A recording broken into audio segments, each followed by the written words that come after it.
राधे राधे। मित्रों, आज मैं आपको सुनाने जा रहा हूं श्री कृष्ण और श्री राधा के दिव्य प्रेम की कथा। यह प्रेम संसार के सामान्य प्रेम से बहुत अलग है, क्योंकि यह प्रेम न किसी स्वार्थ के लिए था, न किसी अधिकार के लिए। यह प्रेम था आत्मा और परमात्मा के मिलन का, एक ऐसा रिश्ता जो समय से भी बड़ा है। वृंदावन, जहां की हवा में कृष्ण नाम घुला हुआ है, जहां हर कण में भक्ति बहती है, उसी वृंदावन में प्रकट हुई श्री राधा रानी। कहा जाता है कि राधा रानी बचपन से ही अलग थीं।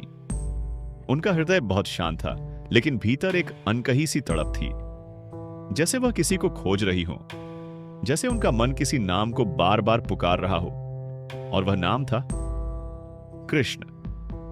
एक दिन वृंदावन की गलियों में श्याम सुंदर अपनी बांसुरी लेकर आए। जैसे ही उनकी बांसुरी की मधुर धुन बजी, वृंदावन की हर गली झूम उठी। पक्षी चुप हो गए, हवा थम गई, और ग्वाल बाल गोपियां सभी उस संगीत में खो गए। लेकिन उसी क्षण राधा रानी के साथ कुछ अलग हुआ। उनकी आंखें एकदम स्थिर हो गईं, मन जैसे ठहर गया। उनके भीतर एक आवाज गूंज उठी, यही है जिसे मैं जन्मों से ढूंढ रही थी। राधा रानी धीरे धीरे उस दिशा में बढ़ी जहां बांसुरी की धुन बह रही थी, और वहां उन्हें दिखाई दिए मुस्कुराते हुए, मोर मुकुट धारण किए हुए श्री कृष्ण।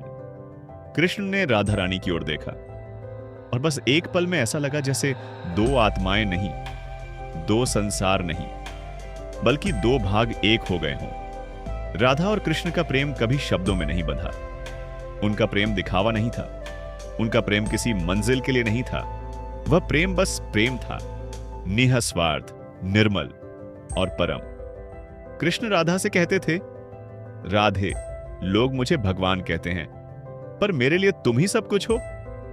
और राधा रानी के लिए कृष्ण केवल प्रेम नहीं थे, वे उनकी प्राण शक्ति थे, उनकी भक्ति थे, उनकी दुनिया थे, उनके भीतर का उजाला थे। पर मित्रों, दुनिया का नियम है, जहां प्रेम होता है वहां परीक्षा भी आती है। कृष्ण को मथुरा जाना पड़ा।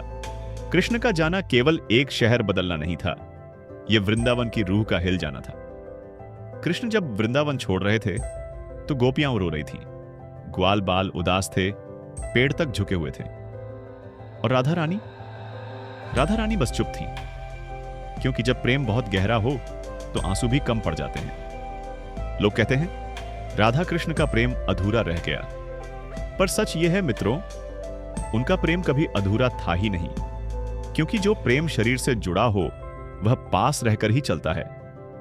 लेकिन जो प्रेम आत्मा का हो वह दूर रहकर भी और मजबूत हो जाता है।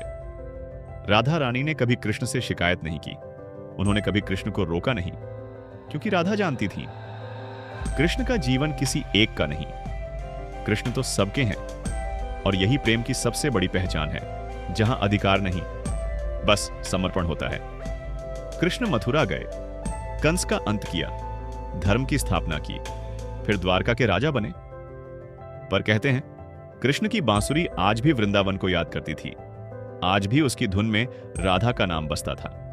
और राधा रानी वृंदावन में रहकर भी कृष्ण के साथ थी, क्योंकि कृष्ण उनके भीतर थे। इसीलिए तो कहा जाता है, कृष्ण बिना राधा अधूरे हैं और राधा बिना कृष्ण शून्य है।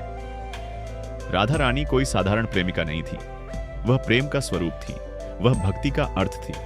और कृष्ण उनके प्रेम में भीगे हुए भगवान थे। मित्रों, इस कथा से हमें एक बहुत बड़ी सीख मिलती है। सच्चा प्रेम पाने का नहीं, देने का नाम है। सच्चा प्रेम साथ रहने का नहीं, मन से जुड़ने का नाम है। और जो प्रेम ईश्वर से हो जाए वह प्रेम जीवन को भी बदल देता है। अगर आप भी जीवन में प्रेम चाहते हैं तो राधा जैसी श्रद्धा रखिए और कृष्ण जैसा विश्वास रखिए, क्योंकि प्रेम वहीं टिकता है जहां स्वार्थ नहीं होता और समर्पण होता है। अगर आपको यह कथा अच्छी लगी हो तो लाइक जरूर करें, शेयर जरूर करें, और ऐसी ही प्यारी प्यारी कथाओं के लिए चैनल को सब्सक्राइब जरूर करें। राधे राधे।